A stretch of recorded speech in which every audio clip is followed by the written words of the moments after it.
आंगनवाड़ी कार्यकर्ताओं ने सीएसपी कार्यालय पर ज्ञापन सौंपा। भारत माता की भारतीय मजदूर संघ तत्काल गिरफ्तार करो।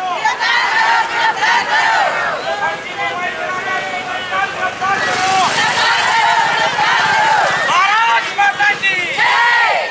माता की जो हमसे टकराएगा भारत माता की भारतीय मजदूर संघ आंगनवाड़ी कार्यकर्ताओं के साथ ऑनलाइन ठगी करने के मामले में रविवार को नागदा खासरो सर्कल की आंगनवाड़ी कार्यकर्ताओं ने सीएसपी कार्यालय पर गृह मंत्री को संबोधित ज्ञापन सौंपा। और हम आग्रह करते हैं मोती सिंह भाई साहब से और टीआई साहब से कि हमारे विभाग महिला बाल विकास के अंतर्गत पोर्टल पे से जानकारी साझा करके हितग्राहियों की जो ओटीपी लेकर और उनकी जानकारी लेकर उनको गांव वाले को बेवकूफ़ बनाकर उनको ओटीपी ले लेता है और उनके लाडली लक्ष्मी योजना की छात्रवृत्ति आती है और पीएम भाई प्रधानमंत्री मातृत्व योजना के 5,000 रुपये गर्भवती दात्री माताओं को मिलते हैं। उन लोगों से वो गांव में फ़ोन लगाते हैं, वो बोलता है मैं डॉक्टर बोल रहा हूँ, महिला बाल विकास का व्यक्ति बोल रहा हूँ, या जो भी जानकारी पूरे घर की बता देता हो, क्योंकि उनके पास पहले से जानकारी भोपाल से वो साझा कर लेते हैं। उस जानकारी के बाद में वो उनसे पैसे के तो डलवाता है कि इसमें 1,000 रुपये 1,500 रुपये डाल दो, आपका जो 6,000 रुपये वो आ नहीं रहा है, खाता बंद हो दिख रहा हमको। तो वो सोचते हैं कि इतना बड़ा अधिकारी पूरी जानकारी बता रहा है, बेवकूफ़ बना के वो पैसा के तो डलवा लेता है या फिर ओटीपी ले लेता है, तो उसमें पैसा होता है। ऐसे कम से कम नागदा में टूटियाखेड़ी गाँव की देवकी भाई के साथ हुआ है। देवकी भाई कहाँ हो, इधर आ जाओ।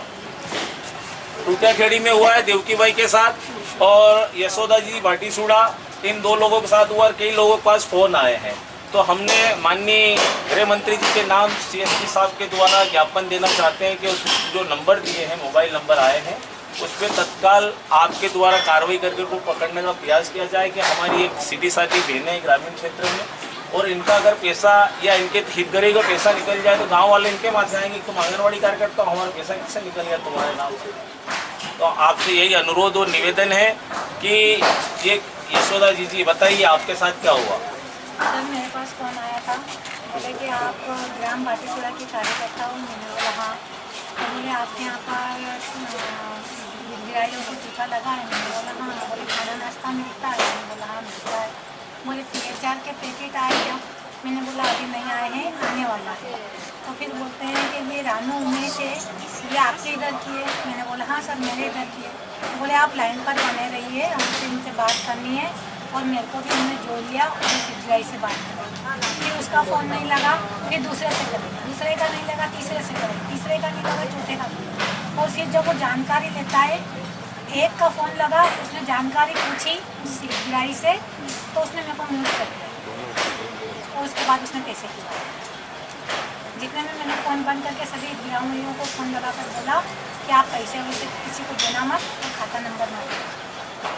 उसने मेरे को 36 बार फ़ोन लगा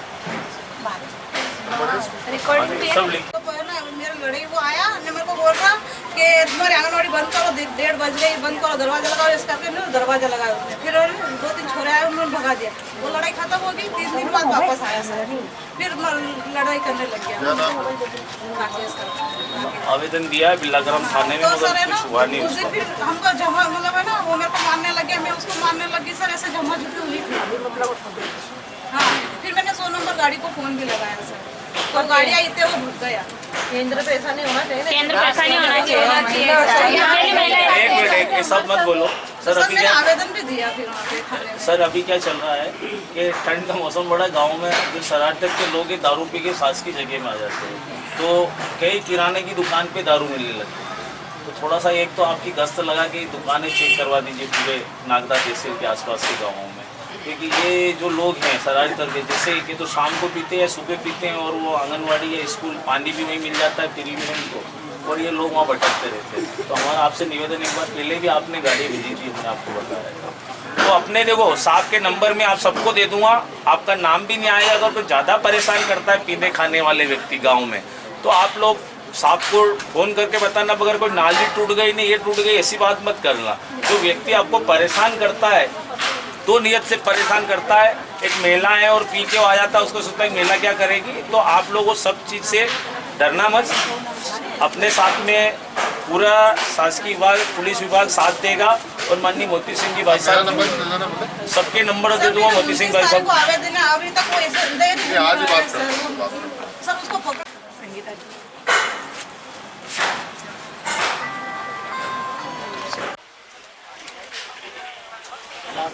सभी आंगनबाड़ी कार्यकर्ता महिलाओं बहनों द्वारा ज्ञापन प्रस्तुत किया माननीय गृह मंत्री जी के नाम से और CSP साहब के माध्यम से CSP साहब की तरफ से नाचा है। और जो मातृ योजना अंतर्गत हितग्राहियों को खाते में जो राशि सुरक्षित तरीके से निकालने के संबंध में जो ज्ञापन दिया गया है, इसमें हम लोग हमारे मार्गदर्शित जो होंगे उसमें हम विधिवत कार्रवाई करेंगे। और छुट्टियाँ खेड़ी गर्मी के साथ घटनाक्रम हुआ, तो आपने एक बार थाने पे आके डिटेल समझा देंगे, उसमें हम कार्रवाई कर देंगे। बिरला ग्राम से संबंधित CSP साहब के माध्यम से पूरी कार्रवाई। और जो आंगनबाड़ी केंद्र में रात में या शाम के टाइम में लड़के पत्री तक आते हैं, तत्काल 100 नंबर पर कॉल कर देना, नहीं तो थाने में 12 नंबर तो आपके पास एंड्रॉइड फोन तो होगा, तो यहाँ उसकी फोटो खींच लो। फोटो खींच के तो ये लड़का ऐसा करके, तो कम से कम एक बार थाने पे बुला के उसकी अच्छी तरह से मरम्मत हो जाएगी तो सब भूल जाएगा ऐसा करके पूरा। नहीं तो आप फोन लगा फोन लगा लो, कोई भग भी जाता तो उसकी फोटो खींच लो। और आपको किसी कार्य आज सैकड़ों की संख्या में आंगनवाड़ी कार्यकर्ताओं साथ पहुंचकर CSP कार्यालय पे ज्ञापन दिया, क्या है मांग? आंगनवाड़ी कार्यकर्ता और सहायिकाओं को फर्जी तरीके से मोबाइल फ़ोन आता है इनके पास में, और वो तो OTP मांगता है या हितग्राही की जानकारी मांगकर उससे जानकारी साझा करता है। उसके पास कई पोर्टल से जानकारी भोपाल से प्राप्त है फर्जी लोगों के पास। 2 नंबर है, 2 नंबरों से फ़ोन आता है। वो कम से कम खासरोड नागदा विधानसभा में करीब 50 जगह कार्यकर्ता और सहायिकाओं को फ़ोन चले गए और 3-4 जगह से उनने पैसे निकाल लिए गए। मातृत्व वंदना जो है प्रधानमंत्री जी के नाम से चलती है, भारत सरकार चलाती है। और लाडली लक्ष्मी योजना है वो मुख्यमंत्री जी की है। लाडली लक्ष्मी योजना में हितग्राही की बालिकाओं की छात्रवृत्ति आना चालू हो गई, 2006-07 की जो बालिका थी उनकी। तो अब कार्यकर्ता के 7-8-10 साल हो गए उस चीज़ों को, तो अब कोई याद थोड़ी रहता कौन अधिकारी है क्या है। तो वो फ़ोन करके ने वो जानकारी ले लेता है और फिर पोर्टल पे से पैसा उड़ा देता है। इस बात को लेकर हमारी एक बहन है पारदी की, उसके साथ मारपीट हुई। वहाँ के एक हितग्राही ने शराब के नशे में जाता है, बिरला ग्राम थाने में आवेदन दिया, कार्रवाई नहीं हुई। इस बात को एक टूटिया खेड़ी की आंगनवाड़ी कार्यकर्ता, उसके खाते से पैसे गायब हुए। सब बात को लेके हमने माननीय गृह मंत्री जी के नाम से ज्ञापन CSP साहब को दिया है और CSP साहब की जगह माननीय TI साहब नागदा मंडी थाने के उपस्थित हुए, जो भी कार्रवाई हुई। प्रख्यात कथावाचक जयश्री किशोरी की 1 फरवरी से 8 फरवरी तक शहर में प्रस्तावित श्रीमद् भागवत कथा को लेकर रविवार को जवाहर मार्ग पर कार्यालय का शुभारंभ किया गया। नारायण के ऊपर दक्षिणा रख करके चढ़ाना है भगवान। आप लगा लीजिए। ओम जद तंजद परादानं जद गोदं जाश दक्षिणाः तदगर्भेश्वरमणः। आज नागदा नगर में आगामी 1 फरवरी से 7 फरवरी तक बहुत बड़ा एक धार्मिक आयोजन सबके सहयोग से, सब समाज के सहयोग से, सब समाज के सभी प्रतिष्ठित वर्गों के सहयोग से आज के इस कार्यालय उद्घाटन में पधारे परम पूज्य गुरु जी के चरणों में, लक्ष्मणदास जी मंदिर के पधारे गुरु जी के चरणों में सत वंदन। राजा जन्मेजय की नगरी में एक अद्भुत अविस्मरणीय कार्यक्रम 1 फरवरी से 7 फरवरी तक होगा। ये भागवत कथा मुझे लगता है कि नागदा के इतिहास की एक बड़ी कथा होगी। पूर्व में एक बार कमल किशोर जी नागर साहब की कथा हुई थी। आज इसका कार्यालय का शुभारंभ परम पूज्य रामद्वारा से पधारे हुए संत लक्करदास जी महाराज के महंत जी और जय किशोरी जी के इस भागवत जी के जो सभी आप लोग पधारे जितने भी, उन सभी लोगों पर इस समिति के अध्यक्ष आदरणीय ज्ञानेश्वर जी, आदरणीय प्रकाश जी जैन साहब, मैं मीडिया के माध्यम से आग्रह करूंगा कि इस कार्यक्रम में संपूर्ण तरीके से तन मन धन से हम सब लोग सहयोग करें। धान में नागदा नगर को एक बहुत ही धार्मिक कार्यक्रम की अनुपम सौगात मंच के सदस्यों के द्वारा प्रदान की जा रही है। आज उस कार्यक्रम को सफलतम शीर्ष पर पहुंचाने की दृष्टि को लेकर कार्यालय का शुभारंभ यहाँ पर किया गया है। मैं यहाँ उपस्थित सभी सदस्यों से, नगर के गणमान्य नागरिकों से, व्यापारी लोगों से, सभी लोगों से निवेदन करता हूँ कि साध्वी जया किशोरी जी बहुत अच्छी कथावाचक है। श्रीमद् भागवत महापुराण का यह दिव्य और अद्भुत अनुष्ठान, निश्चित रूप से अनुष्ठान के अंदर प्रत्येक की अपनी महती भूमिका होती है। आदरणीय विधायक दिलीप शेखावत जी, आदरणीय लाल सिंह राणावत जी, आए हुए और अतिथि लोग, सब लोगों को ये धर्म है कि हमारी जो भागवत है ये 18 पुराण का सार है। इसे भागवत कहते हैं, इसमें हर पुराण का भाग है। और इस कथा के सुनने से हमारे राजा परीक्षित को भगवान का धाम मिला था। सुखदेव जी ने जो नीम साल में कथा कही थी, तो इस कथा सुनने से उनको सार मिला और ये हमारा सौभाग्य है जो जया यहाँ आएंगी। और आज हिंदू जागृति मंच द्वारा श्रीमद् भागवत कथा ज्ञान गंगा महोत्सव के कार्यालय का शुभारंभ किया गया, जिसमें हमारे क्षेत्र के रामजी गुरु लक्कड़दास मंदिर के महाराज जी और सभी अतिथिगण पधारे और जिनके मार्गदर्शन और आशीर्वाद में इस कार्यालय का उद्घाटन हुआ। निश्चित तौर पर मैं पूरी टीम को, भाई प्रकाश जी, ज्ञानू भैया, राकेश जी, कमल जी, जितेंद्र ओझा जी और जो इतने संरक्षक हैं हमारे यहाँ के वरिष्ठ जन, उनकी पूरी टीम को बधाई देता हूँ। भागवत जी की एक बार जय बोलेंगे प्रेम से। भागवत जी की जय। इस शुभ काम जो कर रहे हैं और सहयोग दे रहे हैं, आप सभी को बहुत बहुत बधाई देता हूँ, धन्यवाद देता हूँ और आपसे निवेदन करता हूँ कि इस कार्य को अपना कार्य समझकर सफल करेंगे। आप स्वयं पधारेंगे कथा सुनने और लोगों को भी लाएंगे और आनंद ही आनंद आएगा। और ये बहुत बड़ा आयोजन है, इसके लिए बधाई करता हूँ मैं सभी को, सहयोग करने वाला हूँ। धन्यवाद।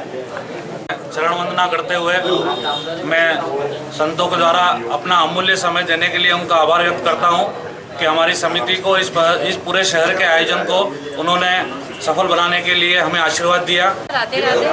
आज हमारे नागदा शहर के में ये कार्यालय का शुभारंभ हुआ। 1 फरवरी से 7 फरवरी तक जो कथा ज्ञान महोत्सव समिति नागदा में लाभ दिलवा रही है। सभी मातृशक्ति से अनुरोध करूँगी, नगर की और आसपास की ग्रामीण से, कि सभी मातृशक्ति इस ज्ञान गंगा महोत्सव भागवत कथा का लाभ लें। श्रीमद् भागवत महापुराण जो कि 1 फरवरी से 7 फरवरी तक होने जा रही है और आप सभी आयोजन करता है उसमें। पूज्यपाद श्री जया किशोरी जी हम सबके बीच में 1 से 7 फरवरी तक भागवत ज्ञान गंगा का प्रवाह करेंगी। संत बालीनाथ जयंती के उपलक्ष्य में बेरवा समाज के युवाओं द्वारा सरकारी हॉस्पिटल में मरीजों को फल वितरित किए गए व अटल आश्रम के बुजुर्गों को फल व शॉल भेंट की।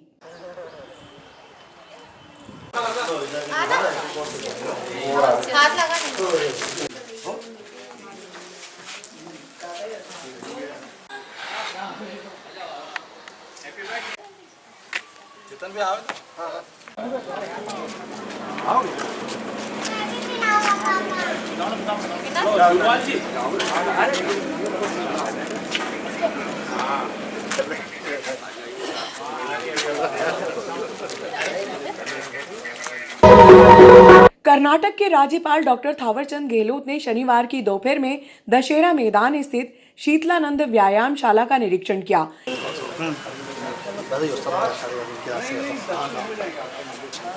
विधायक जी, भाई साहब ठीक, आओ भाई साहब।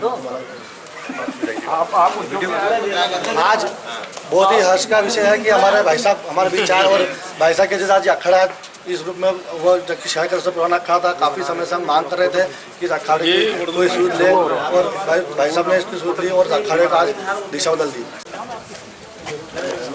आपको चाहिए करके लगाएंगे, बढ़िया क्यारी ठीक हो जाए। सौंदर्यीकरण का वो कर लो प्रस्ताव और फिर आगे। भारत माता की जय। आज माननीय राज्यपाल महोदय जी का हमारे अखाड़े पर आज दौरा था और उनके द्वारा पहले 10 लाख की एक राशि जब वो केंद्रीय मंत्री थे तब आवंटित की थी और शीतलानंद व्यायामशाला को एक भवन निर्माण के लिए आज उसके निरीक्षण के लिए आए थे। साथ में एक 10 लाख रुपए की राशि और है जो उन्होंने आवंटित की थी उसी भवन को डबल करने के लिए। और आज सभी हम वार्ड के हमारे कार्यकर्ता बंधु और हम लोग सभी साथ में उपस्थित थे। अखाड़े के हमारे सभी मित्र बंधु, युवा पहलवान भी सभी उपस्थित थे और आज उन्होंने निरीक्षण किया और आगे इस पूरे परिसर को नगर पालिका के माध्यम से भी और हमारे जनप्रतिनिधियों के माध्यम से सौंदर्यीकरण भी किया जाएगा। और यह शहर को एक सौगात है, युवाओं के लिए एक सौगात है। जिस प्रकार से सोशल मीडिया पर युवा ज़्यादा अटका हुआ है, उनका ध्यान उधर से हटाकर पुनः फिजिकल फिटनेस की ओर बढ़ाएं, इस ओर हमारा भी प्रयास है। बहुत बहुत धन्यवाद। जय हिंद, जय भारत।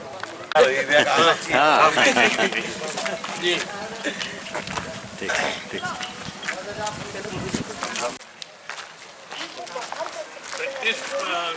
क्या कुश्ती वगैरह भी करते हैं?